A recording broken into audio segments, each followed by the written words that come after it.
Coach, you're going into a Pittsburgh game where you have a chance to win two in a row against the Steelers. What do they pose as the most challenge for you? They're a great football team. They've won a lot of games. They won a lot of games last year. 2020 is 2020. We're all moving on, but you see a really physical defense. You see an offense with a lot of playmakers. They're always good on special teams, and it's going to be tough playing on the road. So we got to get ready for the challenge. Thank you. Zach, a few injuries you want to run through. First, let's start with Trey Waynes. What's his availability, you think, for this week? Yeah, we'll see as he gets out there to practice. It'll be his first time practicing this week, so we'll ease him into it and just see how he feels. Xavier Su'a-Filo? We'll take him day to day. He will not go today. We'll limit him early this week. And finally, T. Higgins. Yeah, T will be the same day to day. Don't expect him to practice today. We'll see where he's at tomorrow, and then try to get him going on Friday. Zach, I know we asked you about your confidence in Jackson Carman, but could we see Deontay Smith potentially get some reps at right guard as well as you kind of weigh things here with Xavier Su'a-Filo? We'll see how the week unfolds. We do have confidence in both those guys, Jackson and Deontay. They both showed really good things this preseason. Again, Frank's really pushed those guys on the scout team, during different portions of practice where he gets his hands on them, gets to work on the one-on-one stuff. So, we have confidence in both those guys if they have to play.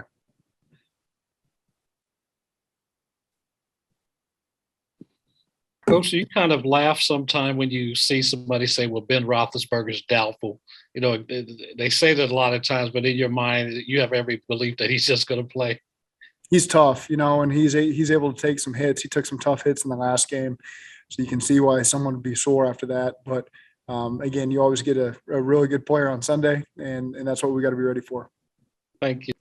What do you remember about the matchups between Tyler Boyd and Mike Hilton over the last couple seasons?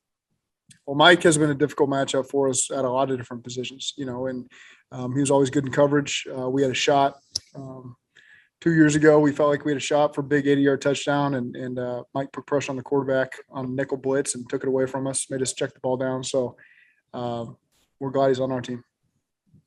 What impresses you, Zach, about Keith Butler over the years? He's been obviously with Tomlin for such a long time. What impresses you about Butler and the way he runs his defense? It's an aggressive but disciplined defense. They have outstanding players, but when those guys aren't out there, the next man up plays very similarly. And so you can see that they're well coached, they're disciplined, they have the right mentality, and they cause a lot of problems for the opposing team's offenses. Zach, obviously last year, those two matchups with them, you had two very different game plans for various, obviously different reasons. How much do you look back at maybe what you weren't able to do in that first game, because that's when Joe quarterback, versus what you did do in the Monday night, or do you take some things away from that Monday night game? Well, the first game we had two early turnovers. That really hurt us. We had a punt return for a fumble. So we lost a possession there in the first half, and then we were making some progress and we fumbled at about midfield. So that's really what you take away early in that game, and that's what they feed off of. And then they score points, and then they got a lead, and then they tee off on you. So again, we just got to be disciplined playing on the road in the noise. We got to be very detailed, and we got to take great care of the ball. Could you compare Minkah Fitzpatrick? Is there anybody that comes to mind, jumps to mind? Minkah Fitzpatrick reminds me of this type of safety, or is he kind of in his own category? Jesse, they can go get the ball. They can take the ball away. They can cover a lot of ground on the field. They're not afraid to come down and cover. They got Minkah playing some nickel this year, so he's a very versatile player. He can do a lot of things. They got some really good I guess in a sense he's a veteran. He's several years into this thing. Obviously, we think of him as a veteran because he's been a great player at playing at a high level for a number of years. And, so they got a lot of guys similar to him with that similar mindset where they're always on the same page. Zach, this team in recent years has really, really struggled to win road games. Obviously, it's tough to win on the road. But does it get to a point for you where you feel like we need to change up the routine, or you need to change kind of the process in a road game to get a different mojo going or a different mindset going for a player, for the staff? No, we just need to play better. When you went back and went through the film, what were some of the things you identified were the reasons why you weren't able to run the ball as effectively as you did in week one? But we just couldn't sustain the possessions there, and so 20 carries for 60 yards, and they weren't bad runs. We didn't have any bad. We were just missing probably a yard to 4 yards on a couple of those carries for a number of reasons up front, perimeter blocking, back, whatever the reason was. And again, if you can not put yourself in that 17-point hole in the fourth quarter, a lot of times, like we did, in the Minnesota game, you rack up another 40 yards there in the fourth quarter. Now you have a 100-yard rushing performance. So it's all how you look at it. Look at the Raiders. They had 15 carries for 15 yards with about 8 minutes left in the fourth quarter. And then they get in 4-minute mode and they tack some more on there. So it usually a lot of the times the fourth quarter, the outcome there determines where your rushing performance is analyzed, whether it was successful or not, when you just got to stick with the plan and keep with it. And eventually the dam breaks and you get some bigger runs there. Zach, when you were reshaping, after seeing a couple flags last week and knowing what these division games can be, do you have to revisit the taunting issue with the team this week? We do every week. We knew at some point that was going to come up to bite you. Ultimately you can call it a draw last game. We really just remember the one that went against us. And so again, the players just have to understand, even sometimes they think it's harmless. They're just talking to a guy on the other team, nothing bad about it, but that's just what they're looking for. And so we have to be smart, play by the rules. They've sent plenty of videos. They've warned us, and they did a good job in the preseason warning us. Hey, that could have been a flag there. Make sure you talk to your players about it. And we've shown all those clips, shown the clips around the league. But we can't take a penalty in those situations. Do you think there should be a warning before a call is made on taunting? You said they've warned everybody. They've sent videos. They've warned everybody. You got to be disciplined. Celebrate with your teammates. So no warnings. You don't think there needs to be any warnings during the game, like, hey, knock it off. So the next one it's going to cost your team big time. Doesn't matter what I think. That's the way it's happening, and we better be ready to handle it. Got it. Zach, when you were reshaping your offensive line this offseason, how much did you have Pittsburgh or teams in line with good defensive fronts that you are going to face 6 times a year? Yeah, that's just where you got to start, with the ones that you're going to face 6 times. And we face really good fronts. Really our draw in the first 3 games have been against really good fronts, and so that's been a challenge for us. It's good. It's going to break our guys in the right way. We're going to face some really good ones up front and get us battle tested. It's a long season. Our guys are going to have to endure that. And so again, there's a lot of things that we can correct that we know we can be better at. And we're excited to get another opportunity to do that on Sunday. When you were looking at Jackson Carman specifically, was there something about him that you liked that would specifically with the opposition that you face in the division? Yeah, flexibility. We knew he played a lot of tackle. He's practiced at Clemson in all areas of the offensive line. We knew he could play guard. We know he's a big guy, so he's stout at the point of attack. He's also really athletic to be able to move in space. A lot of times for the guards, they got to get up to the second level and get backers cut off and be athletic enough to cut off some guys on the backside. And so he showed all those traits as a tackle on tape. And he had a high football IQ. That's one thing that he processed really well. We interviewed him several times on the Zooms. Felt really good about his mental IQ. And again, that showed up here these last couple of weeks as we've had him in the building and at practice. What do you think he's improved? Yeah, just kind of getting in on that. What do you think he's shown since training camp? How is he? Everything. It's these guys got to make mistakes early on. It takes some guys just a minute to get adjusted to life in this league and how we practice and the competition you're playing against. And he's no different than we sat in here and talked about Jamar for 4 weeks and the challenges he had in training camp. And every position's just a little bit different. And again, you just got to be patient with him.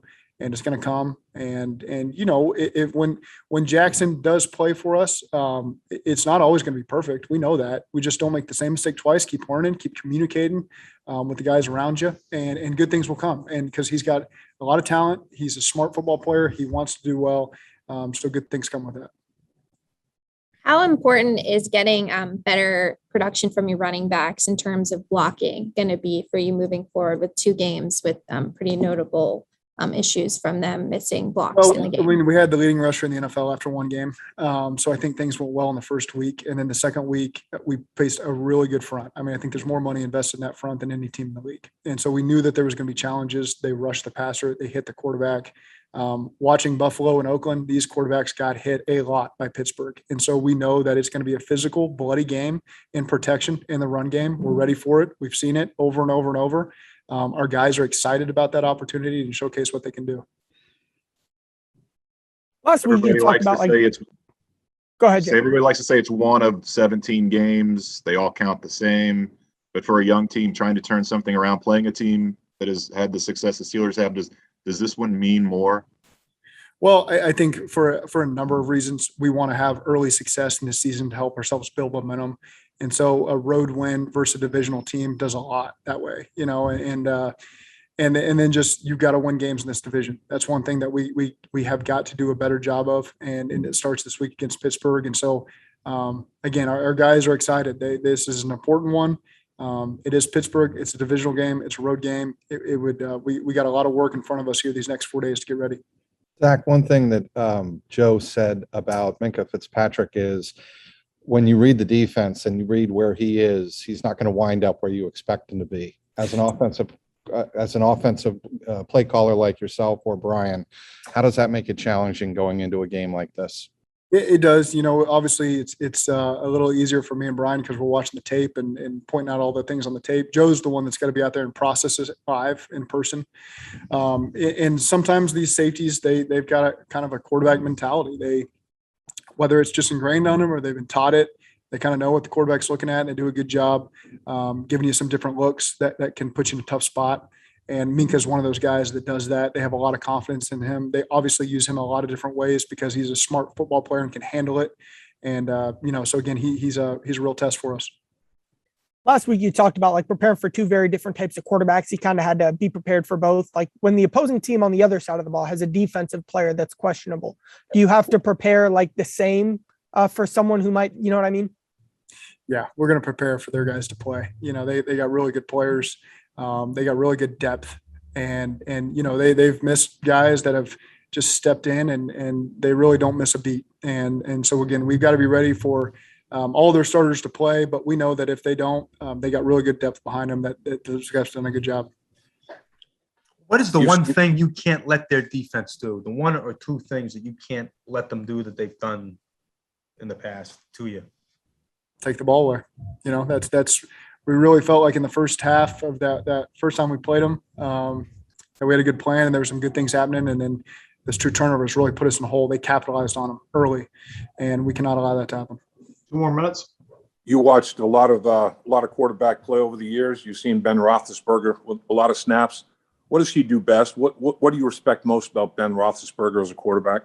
Well, his toughness. There's not a lot he hasn't seen, and he knows he gets the ball out quick. I mean, you just watch every pass back to back to back, the ball's out.